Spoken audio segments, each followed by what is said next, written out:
So I kicked off the new year with an event called Vision 2020, which focused specifically on social entrepreneurship. And I had this thought to do this in mind, pretty much because I saw that there was a need to be able to provide foundational information to all business owners. With this particular event, I thought it would be a great idea just to gather a group of individuals who were interested in starting a business, who wanted to learn the fundamentals of what it means to be in a nonprofit, and then also, if you wanted to start a for-profit business, the pros and cons of each one as well. The first thing you have to think about is, going through the phase of concept phase and writing everything down as you want it to appear and you visualize as you want your business to grow. And then on the back end, what we did is we added in a portion specifically for discretionary funding and how you're able to pull that funding in or apply for that funding with the respective politicians that are currently in office. Right now, what I'm really focusing on is anyone who is looking to really try something different in the realm of starting social entrepreneurship. I wanted to make sure that businesses, especially businesses of color, have that, resource and, foundation so that they could be successful long term.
Well, greetings, good people.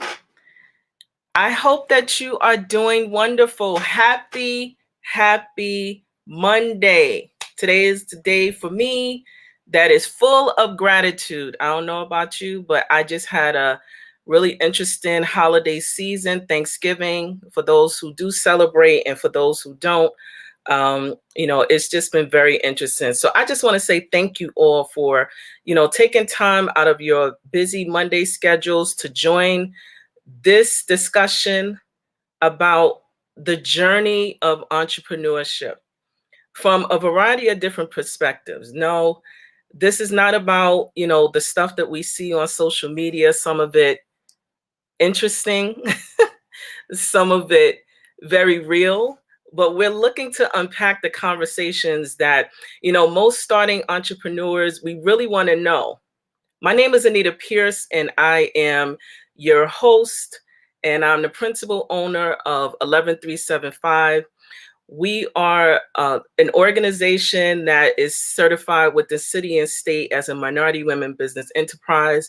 This just happened, particularly for my organization at the state level this year. So I'm really excited about it. However, the process is still one that I still have to learn about how to bid on contracts, et cetera. But we are certified. We did do that process.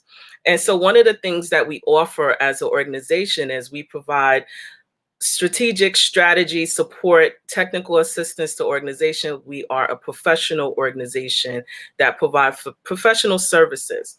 And so if you're looking for additional support, foundational support, strategy with small businesses, please think of us because we are a small business. We have been too impacted by the global pandemic. However, we have made a business pivot and we are attempting to work into this virtual space, which we have been, and all of us have been in over the past couple of months. So please think of us if there's something that we can do to help to support your business grow. 11375 is here to support you on your journey. So I'm really grateful for the opportunity to be able to, just have this particular series as I've been talking to a number of colleagues that are serving within this space. There are some very interesting things that we may have missed on our journey. So we want to talk to the powerhouses that exist and that are already established to help us to navigate through some of the process, and so that we can not make mistakes, but to try to minimize, some of the things that we may be experiencing. And for me personally, at the beginning of this year, one of the things that I wanted to do specifically for my brand is to be more visible. That meant for me, going out, doing speaking engagements, lending my services, writing, and really being connected to the community in which I was born and raised, which is Ocean Hill, Brownsville. And so one of the things that has happened, obviously, is that we're in COVID. And we are attempting to figure out, how we can be more creative within this virtual space.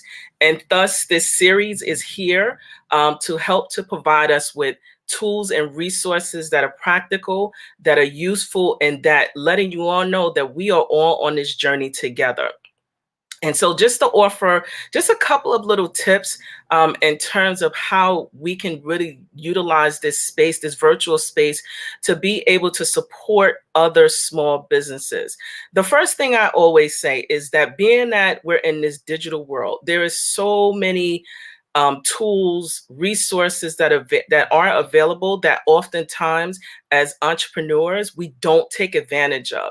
So I would personally encourage you utilizing some of the things that I did is to utilize the free resources that are out there. One, with the local economic development corporations, two, with the Department of Small Business Services, particularly here in New York City, thinking about the SBA has, a number of great resources that are actually for free, that if your budget right now doesn't lend for you to purchase and to utilize a number of the products and services out there that can help your business grow, definitely consider taking advantage of those resources because they are out there and they are out there available for our use. We just have to take advantage of them. And then the other thing is think about, tapping into, those individuals that we admire, that we know that they are credible within a community, and tap into them. we're all busy. However, if you are willing to be able to tap into someone that you admire, we all need OGs in our life, or AKA mentors, just to be able to tap into and to offer your support and resources, and also to tap into their knowledge. Most will not say no.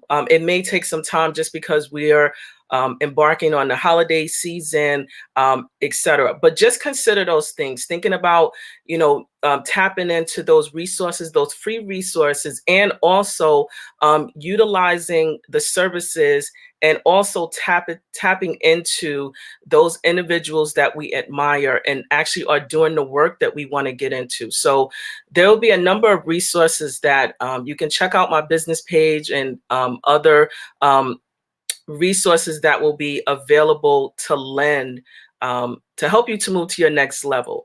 So without further ado, because it's not about me tonight, it's about providing information and resources to the community. And I want to thank you all for joining in live. I have the good benefit and fortune to be able to introduce tonight's guest, Miss Ericka Keller.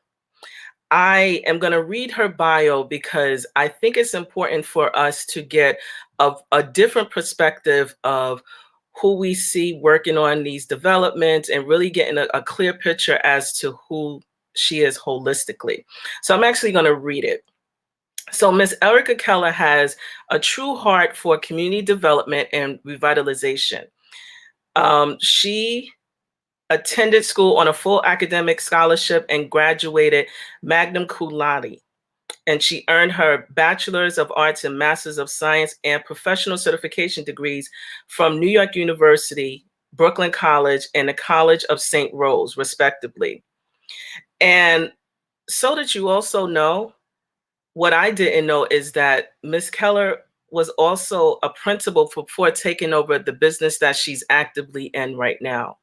And some of her accomplishments that she has accomplished since taking over the family business is she built upon the history of HUD 202, which is the general contractor, building senior housing for faith-based sponsorships in 2016. And she opened her own company, which is Brisa Builders Development, LLC. In addition, this organization focused specifically on the development of affordable housing with faith-based organizations and church partners. And so since the company's inception, they have currently have 436 units of affordable housing under construction, and another 958 units within the pipeline. And this is all in partnership with faith-based partners. So without further ado, and I am super excited to welcome to the table Miss Ericka Keller. Hi, Ericka. Hi, Anita, audience. Thank you so much for the introduction, Anita. I really appreciate it. And thank you for your work. Having this forum during a pandemic to share information. We met in office many moons ago, working to support local subcontractors to get minority women business enterprise certifications. And so I appreciate your outreach to participate in this conversation. So I am excited. So I read the formal bio. Can you give us a little bit more insight as to who Miss Ericka Keller is? Sure. So I'm a Brooklyn girl. I am born and raised in Brooklyn, in the Brownsville, Ocean Hill, East Flatbush area. Went to school in Brooklyn as well and attended New York University for undergraduate. I worked for my father, who was a general contractor in Brooklyn, one of the few Black general contractors in the early 1980s and 90s, for about 6 months after I graduated from college, and decided that I wanted to sort of make my own way in life. I said, this isn't for me. And so I went into education and had a 20-year career as an educator, started out as a teacher, and left the Board of Education as a principal. I left, unfortunately, because my stepmother, who was working with my father here at Brisa, suddenly passed away. And it kind of hit me in the conversations that we were having during her illness that, there are so many African American owned businesses that just end when the founder passes away. That unfortunately, there aren't necessarily the supports to continue the business, and so I really decided to make a move. I was frustrated with the Department of Education as well, and the ideology that you have in the educator and the realities don't always merge. And I said, you know what? Let me try to educate and do things in a different way. And so I decided to leave education and started working for my father again 20 years later. And at that time, he was just transitioning into development. So they had been a general contractor doing HUD 202s, which are senior housing for usually 100 units or less, 62 and older, and usually sponsored by either a faith-based organization or not-for-profit organization. And so that program ended in the mid about 2010. That's where you saw kind of the last HUD 202s going through.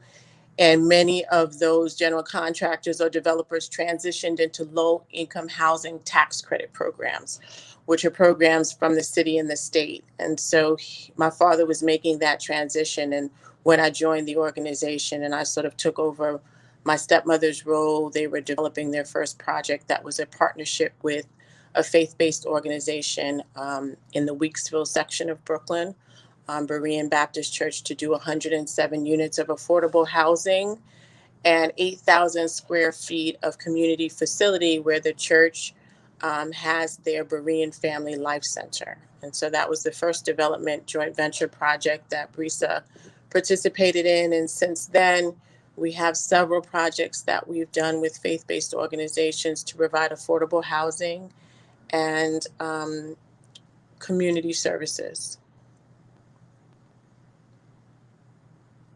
So you've had a learning curve. That I had a huge learning curve. So it was more so about on the job training, and pretty much watching, um, you know, your dad during the last, few years of, him being around, and then like jumping in to decide and putting like your little flavor on that. What was that? What is that like? I'm really curious, for my own benefit. The questions haven't started coming in yet, but what is that transition like from, being in education to now you're in, this whole new field as a woman of color? So it really was tough. So, mentally, when I first came to work for my father, I was still mentally in the Department of Education. I was really concerned about, what was happening at that time in the school, how it was functioning, and how, just what was happening in the education world. So it took me a while to sort of transition from that focus to focusing on the business. And I think when I mentally really came on board, I probably had about 2.5 years where I had real focused work with my father. And at that point, I sort of said, what skill set, what experience, what do I have that I'm bringing to the table? Because construction and development, I really couldn't see where it aligned with education at all. Yeah. But at that time, the mayor de Blasio had kind of run on an affordable housing ticket. There were a lot of churches who had hoped to do HUD 202s on their parking lots or other vacant lots, and they were still having conversations with my father about what could they do now that those programs no longer existed, and they wanted to understand sort of the new programs that were available for development. And so I think that's kind of where I realized that I could fit in really providing education to pastors about what do the city programs look like and how could they work with the programs in HPD and HDC and the state to provide affordable housing if they in fact did see that as a ministry. And many of the churches did see housing as a ministry where they could provide affordable housing and also provide other services to the community.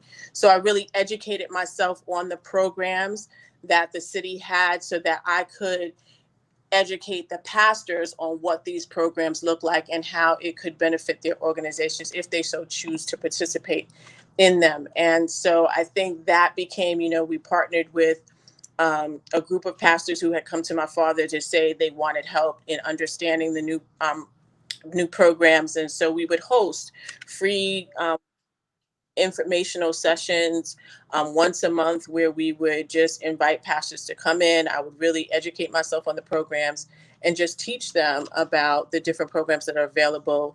And I would get architects and others to do pro bono work to kind of give them idea of what it looks like. And I think because as an educator, I was able to kind of translate the development jargon into layman's language, it really made it work. And so from that work, there were a lot of projects that came out of those efforts to educate. And we got a lot of support from Eric Adams' office, who had a whole faith-based initiative, and we did a number of workshops with his team as well to educate pastors in the Brooklyn area about developing affordable housing, because Brooklyn is kind of known as the borough of churches. And so it really was a collaborative effort from a political standpoint, a social standpoint, and really you see a number of developments going up as a result of those efforts.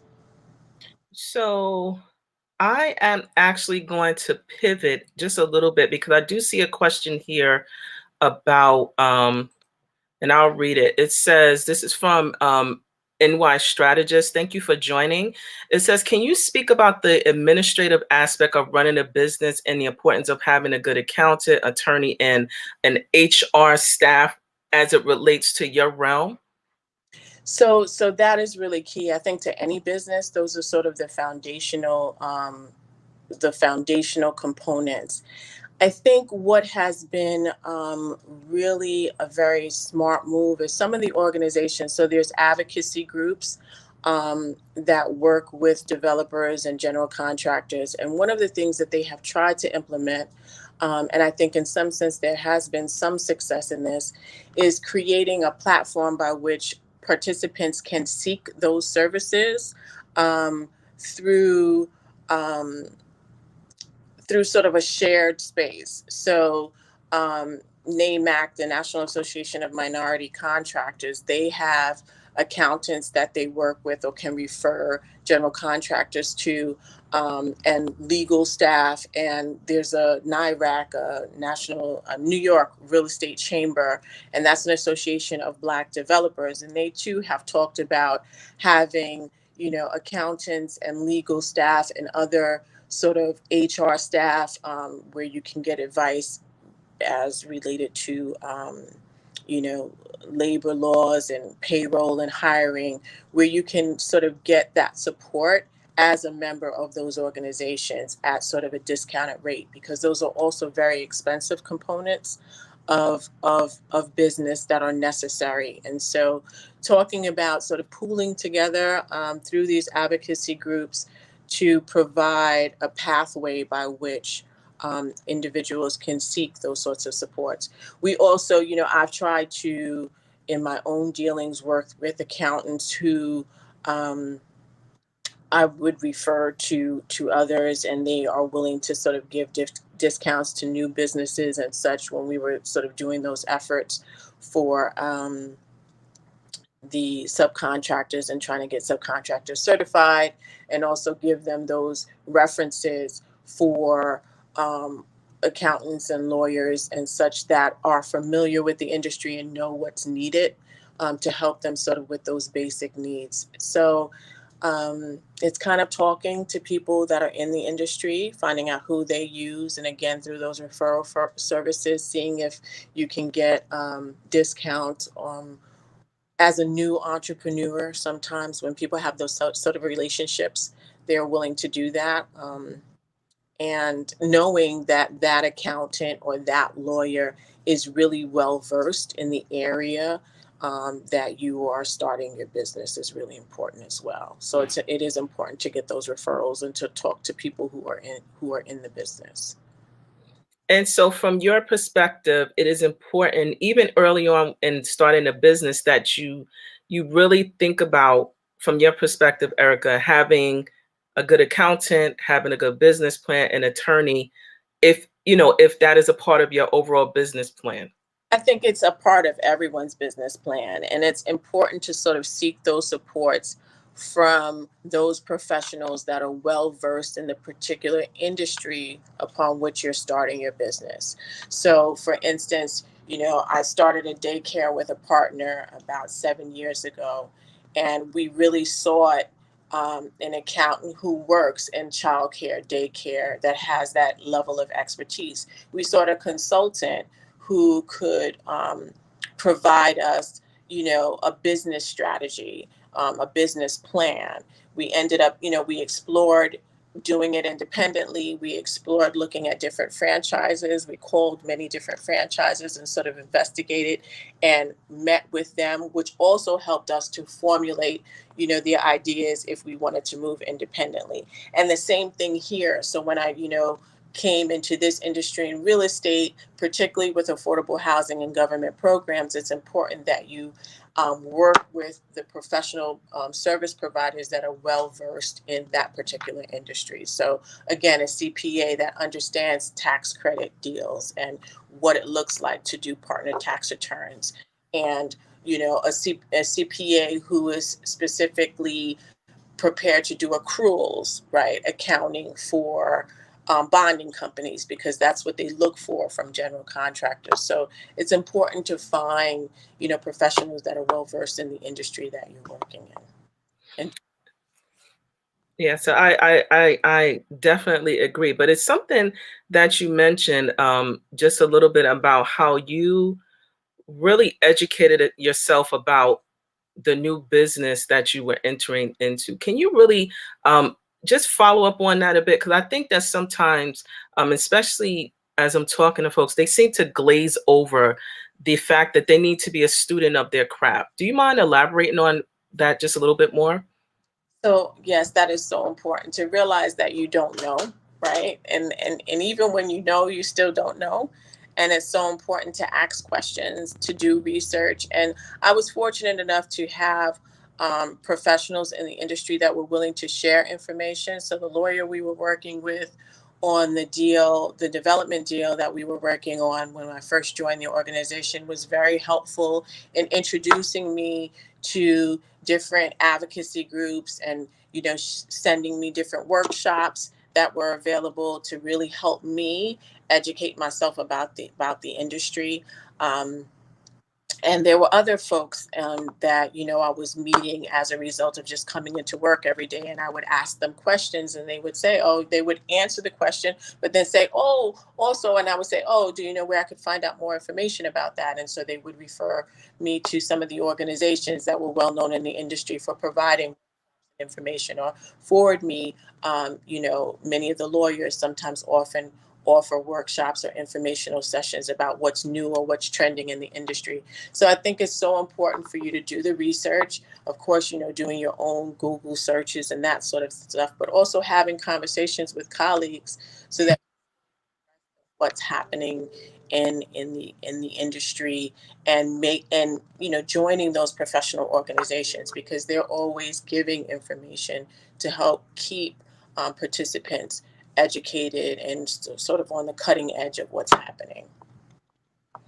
So I thank you for that. And now I'm going to just ask, just a couple of other questions. So what is it like now within this pandemic, given that we've had all this civil unrest, being a businesswoman of color in the midst of this global pandemic? What is that? Has it shifted? Has it exploded your business? Like, has your experience been like so far? So it's been very industry specific in that affordable housing was one of the industries that was considered essential services. And so our affordable housing projects did not stop, technically. We had to immediately implement protocols to make the job sites safe. And there were a number of, OSHA mandates that came down and mandates from the government that had to be implemented on the job sites. And we did see some slowdown. And, factories were closed, so materials weren't able to come in, and some um, subcontractors were not coming to work, even though the work continued to go. So for affordable housing, it never technically stopped. It kept. Now, other types of industries, we had a school at first that we're working on. That job site had to close down, so we had to quickly come up with, protocols to shut down job sites. And then 2 weeks later, that was, schools got back on the essential list, and we then had to open up the job site again. So it was varied depending on where, the particular job was in reference to how it was categorized. So anything non-essential, private houses, anything that was not affordable really stopped. And except for the short period where schools stopped and then they put schools back on. Um, where we are having the biggest issues. So construction faltered for a while there, but then we were able to sort of get it back on track. We are still seeing backlogs in reference to appliances and other things that are, you know, um, having some time catching up, where production had stopped for a while and now they're sort of over, they're sort of over or under produced with over, overages orders. And so I know people are experiencing that personally. And we're experiencing it obviously on a larger scale for the construction projects.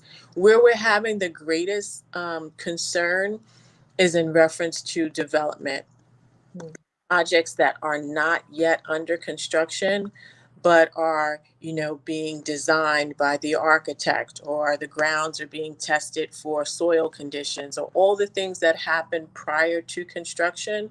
That's where we're most concerned, because those things need to keep happening so that you can actually get your project to construction, but we just don't know when we will be able to get to construction, because so much of the city's resources were used for the pandemic, that there just isn't enough money right now to support all of the affordable housing projects that were in the pipeline. And so there's a backlog of projects getting to construction, and we're concerned about how long that backlog will be and how long we can sort of hold on to property without starting the construction. And many of the things, the tests that you have to do, the environmental test and other tests, they go stale after a certain period of time, and you have to do them again.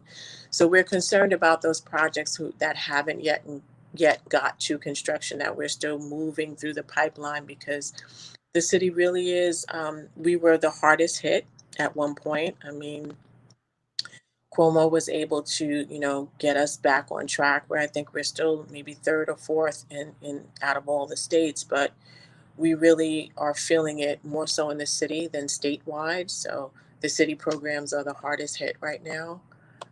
So that's a concern, as we go into 2021. Also, we're going to have a major change in reference to all of.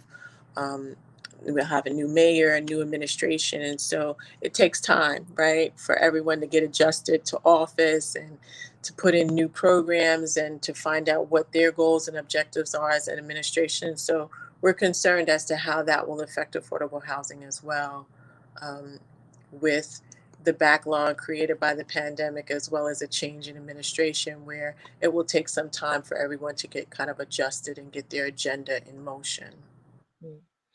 So two things come to mind as I hear you, express some of your challenges. Is one, um, about, you have to have some sort of a strong budget for your own business in order to be able to fill in the gaps. So, and I think that if without, exploding and sharing your whole entire budget, how mission critical is that for planning for times such as this in your overall budget that you can actually share to the audience?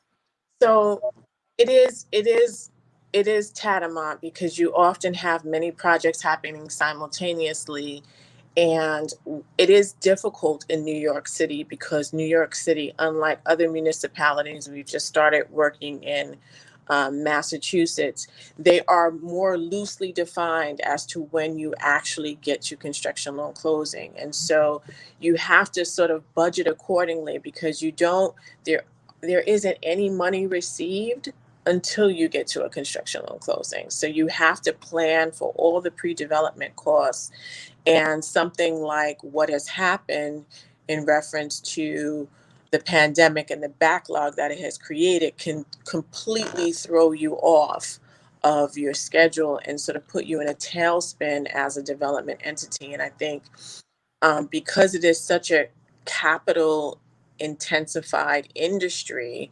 um, that's why it's been such an exclusive industry as well, unfortunately. It's very risky. And so um, we are, as I said over and over again, we are concerned about timing and when will we actually be able to get to construction loan closings, because we have properties that we have purchased and we're now holding on to, and we have to pay taxes on, and all of those things, and we have to maintain. And so we're trying to be strategic. We have slowed down a bit. We're being very thoughtful about the projects that we do pursue. We as an organization are also looking outside of New York City at this point. We just won an RFP in Massachusetts, and we're looking at some other municipalities that weren't necessarily hit as hard and do have a more defined timeline as to when they expect to get projects in the ground. And so we're sort of, branching out outside of New York City, because we know that this is a time where, the city is going to take some time to sort of settle down and know exactly, how they're going to get through their priority list. So let's talk about the wonderful wave of collaboration. What does that entail for you? Or is there any specific collaborations that will help to partnerships to move what your focus forward? And how important is that? So collaboration is key in this industry. Almost every project is in some way, some form of a joint venture, because they're very capital intensified projects, and it just takes a lot of work to get, whenever you see something going up, there's probably been about 5 years of work before that point. And so collaboration, working with your partners, usually there's one or two joint venture partners. Anytime you see an RFP out, usually folks get together and collaborate to put together that proposal to develop. So you have your joint venture partners, you have your attorneys, you have your professional service providers, and it's all a collaborative, concerted effort.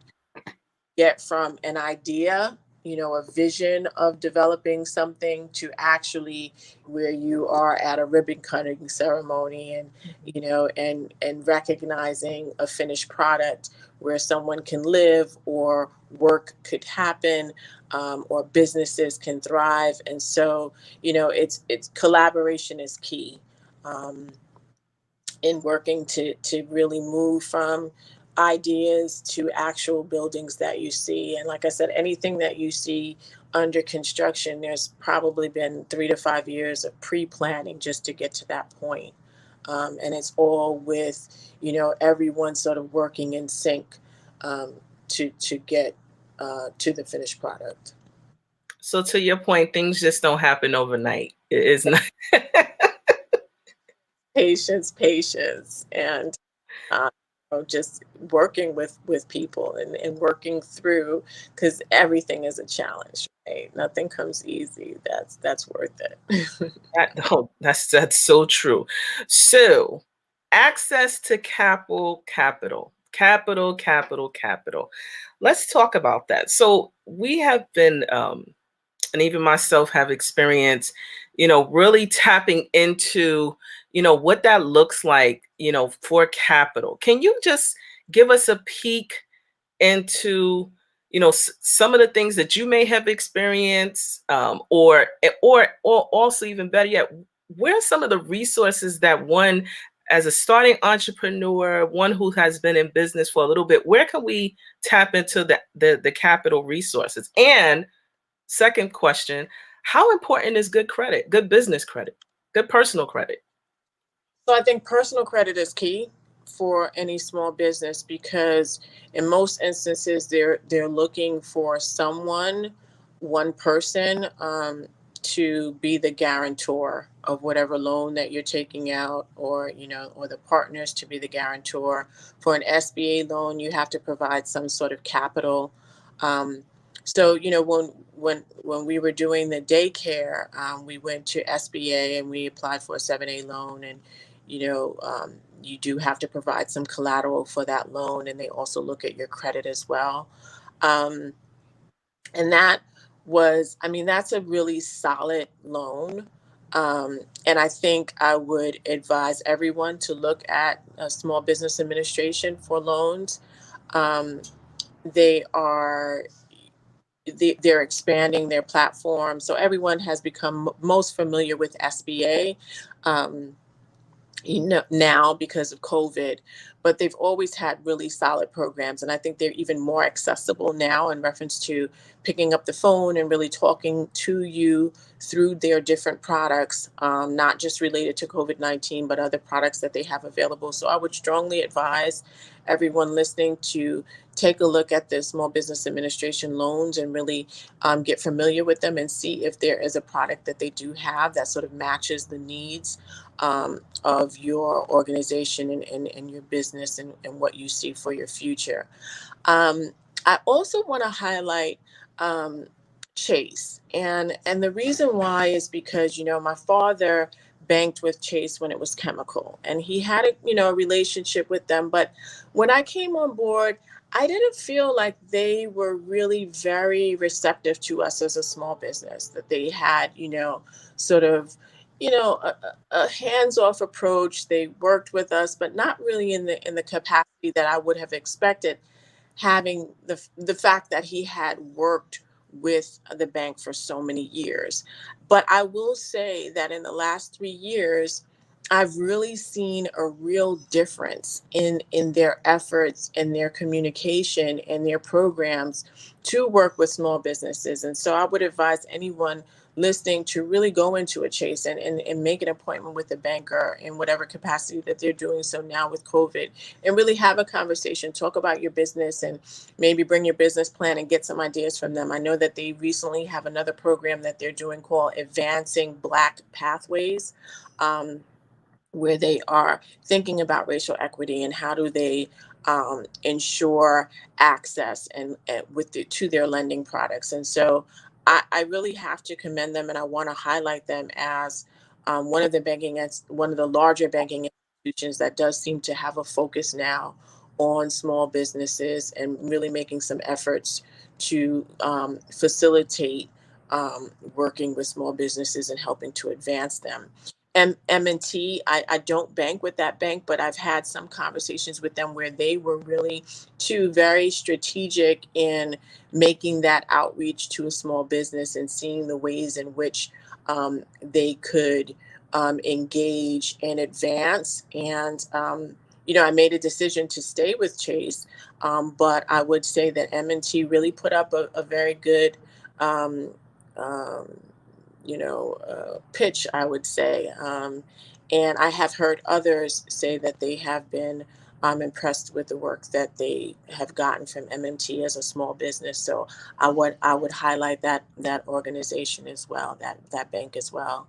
Um, so, based on my personal experiences, those are two banking institutions that I would definitely recommend. And I'm sure that, others would speak of maybe their personal experiences with other banks, but I definitely want to highlight those two as banks that seem to be supportive of small businesses. Um, So in development, there are organizations that are very specific to developing affordable housing. And so I just want to point out those organizations as resources. There's Enterprise Community Partners, there's Local Initiative Support Corporation, also known as LISC. There is Low Income Investment Fund, known as LIF, and there is the Corporation for Supportive Housing, known as CSH. And these organizations are underwriters for the city. They also have a plethora of lending products. And they too have, all four have been very conscientious about all of the inequities that have evidenced themselves so profoundly during the pandemic, and are really working to create lending products to support Black businesses, and are really having thoughtful, engaged conversations, and really working on launching in 2021 products that are very specific to advancing Black businesses. And they have already started that work in some of their products that they have, which are more, again, specific to development of affordable housing. But I wanted to highlight those organizations as resources as well, because they also do work with not-for-profit organizations as well. And so I think for anyone who is listening that is interested specifically in being a developer or working with the agencies, these organizations are definite resources that you should really educate yourself on the work that they do and the products that they have. And so, um, obviously, when we are considering going into some of the and developing a banking relationship, if we don't already have one, you mentioned the importance of having a type of conversation with these specific entities. For those who may not have experienced it, what could that look like? Is it you bring in your business plan and you bring in your financials and you bring in, maybe your partners? What could that conversation look like in terms of developing and building a starting relationship with these new organizations? So it kind of looks like that. Like it's putting together a business plan. It's sort of having a budget and really having, you could call the bank and find out who is their community investment person or who is their small business person. You want to have the conversation with the department that is most versed in in the particular area that you are in. So for us, it would be like the community development point person, or for anyone just starting a small business, they do have a department that works primarily with businesses and business banking. And so it's really having a conversation and sort of picking their brain as to what is the bank looking for in reference to how you present yourself for a loan, and whether or not they're a banking institution that's also, an underwriter for the SBA administration could be a collaboration as well. One of the banks that we work with in Long Island is also an underwriter for SBA, and so they helped to facilitate that loan when we were applying. So I think it's really finding out who is the person available and having the conversation with what information you have garnered so far, what you're presenting, what your thoughts are, and then really getting information from them, since they see time and time again, different applicants and what do they consider a strong applicant. So it's really walking in and having the conversation and really finding out how do you present yourself best for whatever loan product you may be looking for your business. I didn't mention when we were talking about before different resources. I want to highlight that for contractors and subcontractors, New York City has like a contracting financing program, and they work with lenders as well that do underwriting for subcontractors and general contractors. And there's a few groups out there. So there's Excelsior Growth Fund is one of the organizations that underwrites for the city, for subcontractors that are interested in working on city contracts, or maybe even not. They can have other lending products. There's BOC Capital, and there's True Fund Financial Services, and they are very helpful in working with small businesses and providing different loan products for launches of businesses and such. So I would recommend those three organizations for those who are in the construction industries. And again, they are also good resources to help you, guide you through how do you build a stronger portfolio to take yourself through each level. And so, in connecting, you provided us with a very realistic pathway as to how we're able to tap into the resources. So, if someone wanted who is a certified business with the city and also the state, if they wanted to do subcontracting projects, for example, with your organization, what is the process that you have in place right now for that?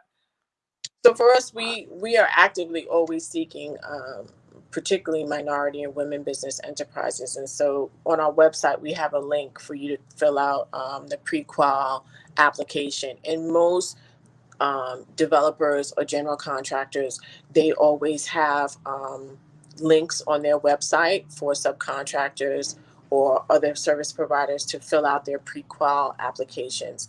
I would recommend that you do that.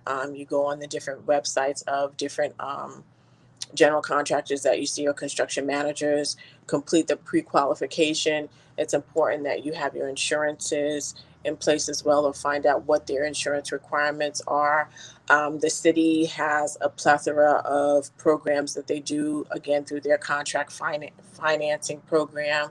So if you're interested in doing a contract with the city, the Small Business Administration is another resource that you can reach out to find out what contracts are available that you can apply for.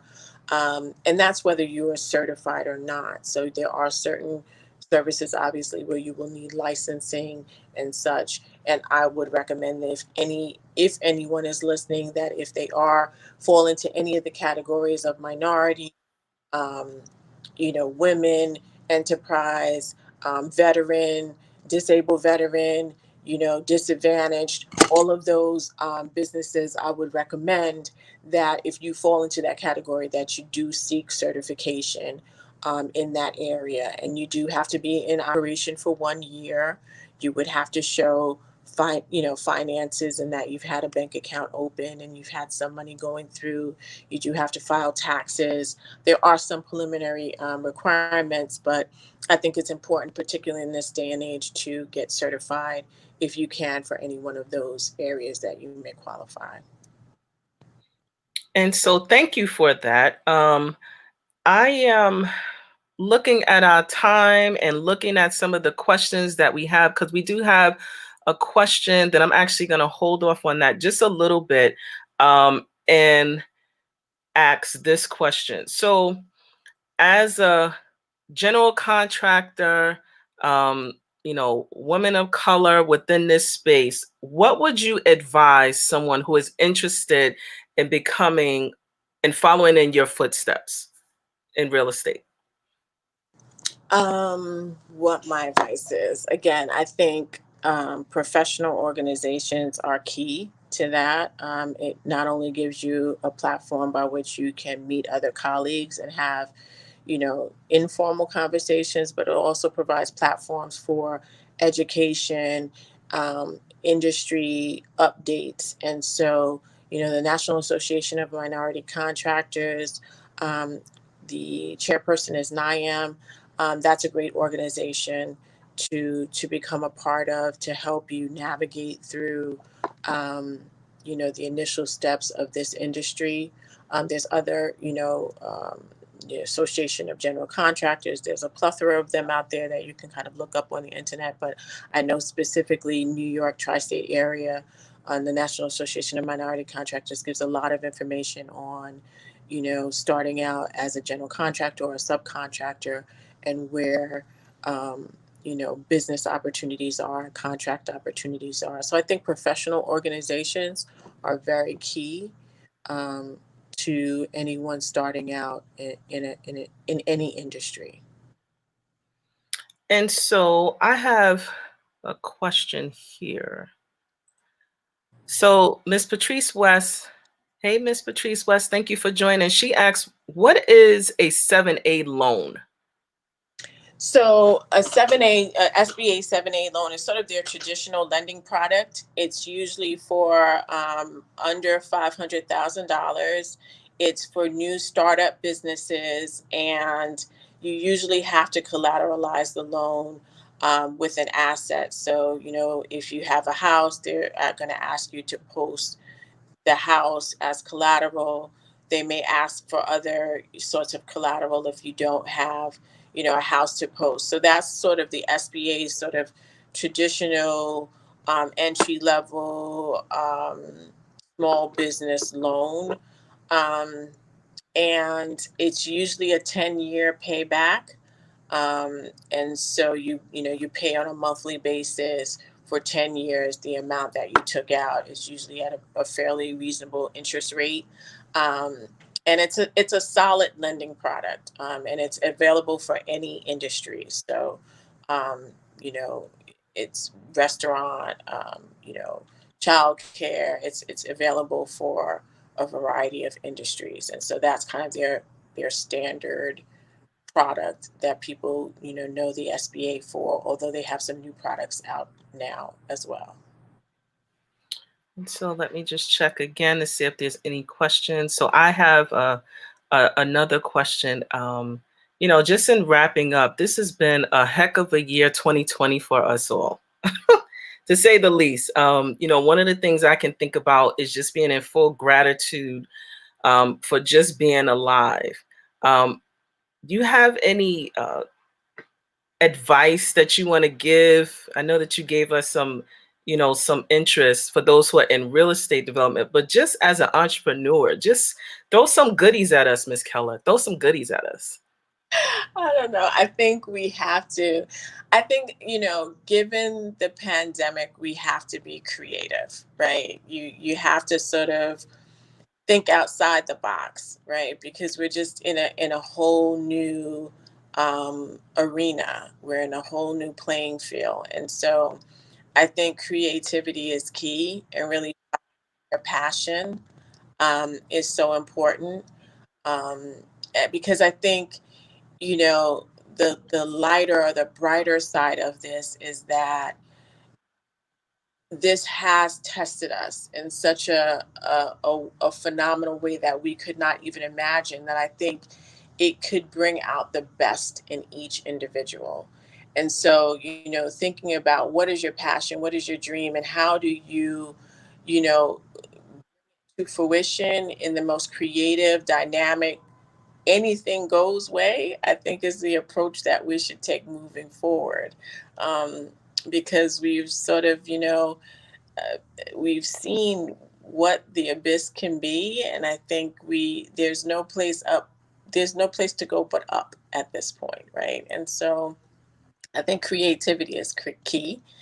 And also, I guess we do have to, get into the 21st century, and navigating and understanding all the different platforms to communicate is going to be essential as well. And so I think those are the two things: creativity, passion, zeal, willingness to try, and really getting a firm grasp on, which I'm still doing myself, on the technological platforms that are out there now, and how we navigate through them and use them to advance our business interests.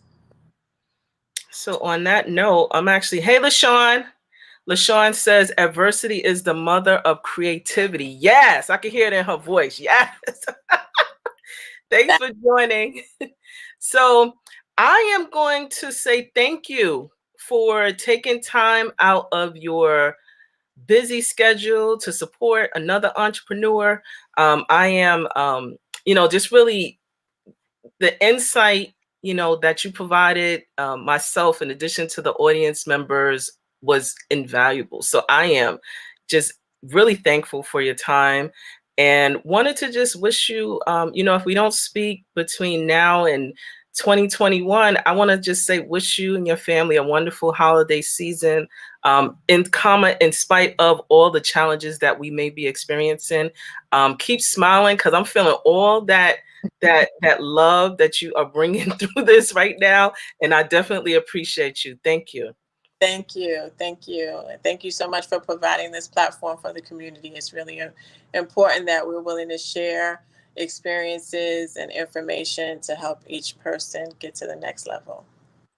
And so for additional information, please check out Brisa Builders at brisabuilders.com, and if you're interested in becoming a part of the pool of subcontractors, please also check out the website at brisabuilders.com, or contact information at info@brisabuilders.com. This is an opportunity for us to all to be able to support Lynn, get our stuff in order, because that's important.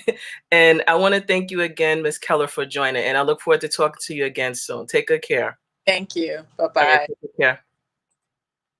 So I want to thank you all for, supporting, coming out, watching. Again, I'm an entrepreneur in this space, attempting to figure out, some stuff as well. And when I have individuals who are willing to support me on this journey, I am very, very grateful and have no shame with saying thank you.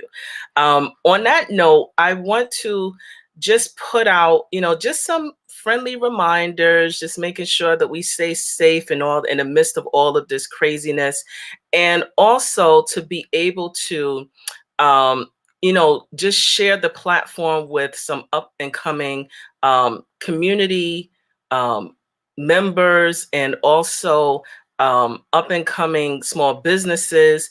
I am all about sharing this platform. So if you're interested in joining the conversation, having a conversation, jumping on, please don't hesitate. You can email, call me. You can find me on social media. And we're all in this together. So before I close, I hope you have time in your schedule to join me on Thursday. We are going to be speaking with another entrepreneur who's now transitioned over and now working with Starbucks, but has had a long journey as well. And so I hope that you will, just pull up a chair, bring some snacks, and join us for another conversation. And again, if you're interested in, being a subcontractor and working with a number of the general contractors, as Ms. Keller mentioned, there are a number of opportunities that are available. They obviously have to vet each of the individuals who are looking to apply for the contract. And on that note, please contact Brisa Builders at brisabuilders.com. And so I am going to send you off just highlighting a few dope entrepreneurs that I know, that I think that, they need some shine too. And so we will speak again on Thursday. But in the meantime, enjoy this little bit of video that can share and show these other entrepreneurs that are also looking to level up as well. Thank you for joining. Stay tuned.